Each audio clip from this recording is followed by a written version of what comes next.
Stand with your feet slightly wider than your hips. Bend forward from your hips and extend your arms toward the floor.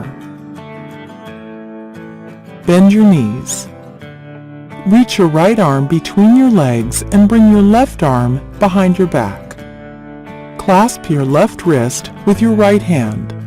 Use a strap if they don't reach. Shift your weight to your left foot and rise up onto the ball of your right foot. When you feel steady, start to round your spine up until you're standing. If this is comfortable, straighten your right leg. Pull your shoulders down and lift your chest. Take a few deep breaths.